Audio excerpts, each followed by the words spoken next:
ডাকলে উম্মতের পানে যায় রে, ডাক দিলে উম্মতের প্রাণে যায় রে।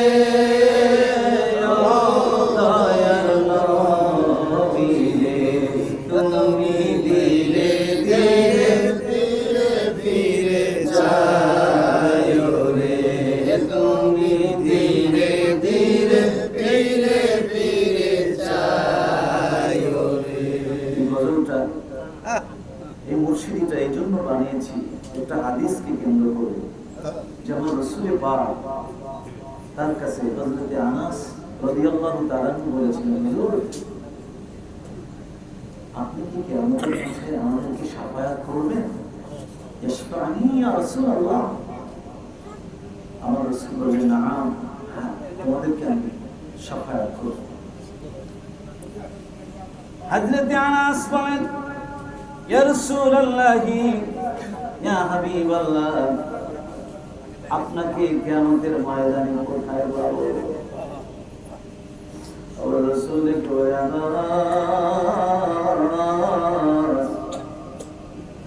আমি রাসূলুল্লাহকে সর্বপ্রথম হাউজে কাউসারের গোড়ায় দেখতে পাইব।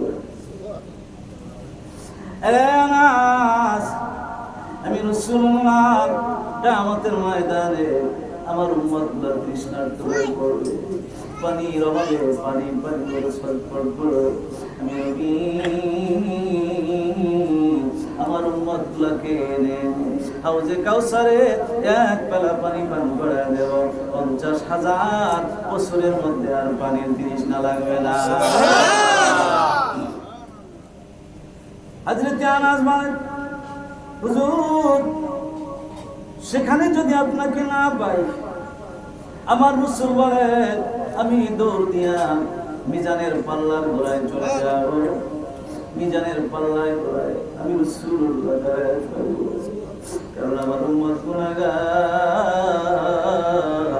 আমার উম্মতের নেকির পাল্লা যদি হালকা হয়, গুনার পাল্লা যদি ভারী হয়, আমার উম্মতগুলি সারা জীবন দুরূদ পড়লো, আমার উম্মতগুলি সারা জীবন রাসূলুল্লাহকে ভালোবাসলো, ওই ভালোবাসার উম্মতগুলি যদি গুনার কারণে মিজানের পাল্লায় যদি তাদের ওজন কম হয়ে যায়, আমি রাসূল পাক আমার হাত মুবারক ওই নেকির পাল্লার মধ্যে স্পর্শ করব, আর নেকির পাল্লা ভারী হয়ে যাবে, আমার উম্মত আমার সাথে জান্নাতি হয়ে যাবে। সুবহানাল্লাহ। হযরত আনাস বলেন, হুজুর সেখানেও যদি আপনাকে না পাই, আমি কোথায় আপনাকে খুঁজব? আল্লাহর নবী বলেন, আনাস রে, দৌড় দিয়া আমি ফুলসিরাতের উপরে গোড়ায় চলে যাব, কারণ আমার উম্মত গুনার কারণে ভয় পাবে ফুলসিরাতের ফুলের উপরে। আরে আমার উম্মত সারা জীবন আমায় ভালোবাসলো, আমার রাসূলের উপরে দরুদ পড়লো, ওই উম্মতগুলা যদি ফুলসিরাতের ফুল থেকে জাহান্নামে পড়ে যায়, আমি রাসূলুল্লাহ কেমন করে সহ্য করব? আমি রাসূলুল্লাহ হাতে ধরে ধরে ফুলসিরাতের ফুল পার করাইয়া দিব। তোমায় ডাক দিলে উম্মতের পানে যায় রে, ডাক দিলে উম্মতের পানে যায় রে।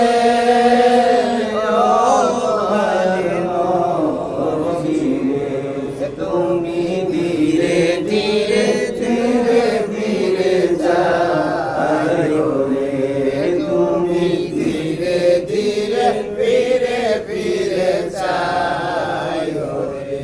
আমার বিয়ার যাত্রী গণবিধি চারজনারে দেখি, আদার করে রাইখা সবাই দিবে আমার বাড়ি। মুসলমান, আমরা যারা রাসূলকে ভালোবাসি, আমাদের ভিতরে অন্তত এতটুকু আশা আছে, যেহেতু বুখারীতে আমার রাসূল, আমার রাসূল কবরে আসবে, আমার রাসূল কবরে আসলে পরে আমার রাসূলকে আমরা দেখা মাত্রই চিনতে পারবো। আমার বিয়ার যাত্রী নবীজি চারজনারে দেখি আদার করে রাইখা সবাই দিবে আমায় ফাঁকি ওরে ওই কবরে নূরের নবী আসবে ওই কবরে নূরের নবী আসবে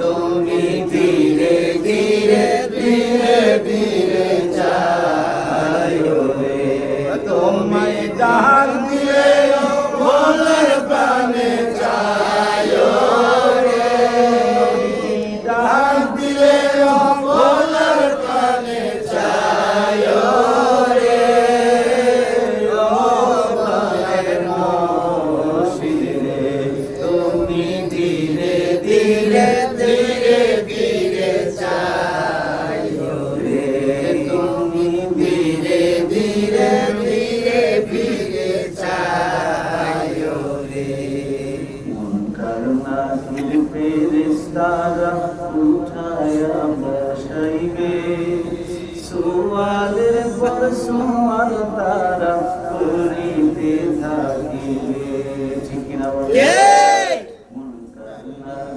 ফেরেশতারা উঠায়া বসাইবে সুয়ালের পর সুয়াল তারা করিতে থাকিবে তোমায় দেখাইলে বুকে টাইনা লইও রে নবী দেখাইলে বুকে টাইনা লইও রে ও দয়ার নবী রে তুমি ধীরে ধীরে ধীরে ধীরে যাইও রে তুমি ধীরে ধীরে ধীরে ধীরে যাইও তোমায় ডাক দিলে ভোলার প্রাণে যাইও রে মুর্শিদ ডাক দিলে ভোলার প্রাণে যাইও রে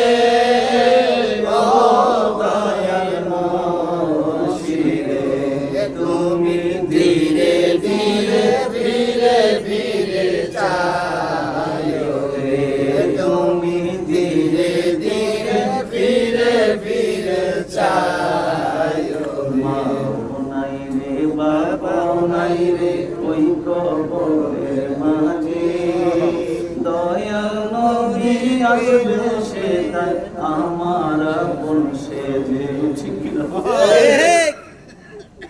কবরের মধ্যে কেউ যাবে না আমার নবী এরা আমার উম্মত কবর এমন একটি জায়গা যেখানে কেউ যাবে না কেউ যাবে না কেউ যাবে না কিন্তু আমি রাসূল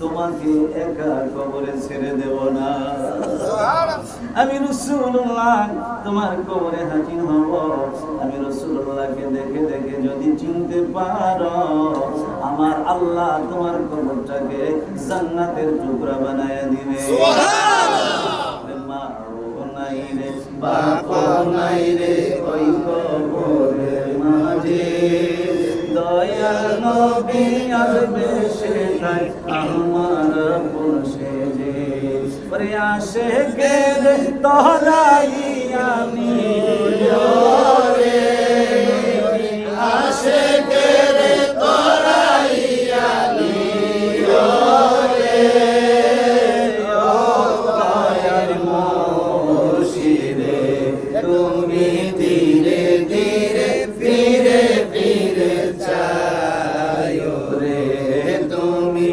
ধীরে ধীরে ধীরে ধীরে যাইও তোমায় ডাক দিয়ে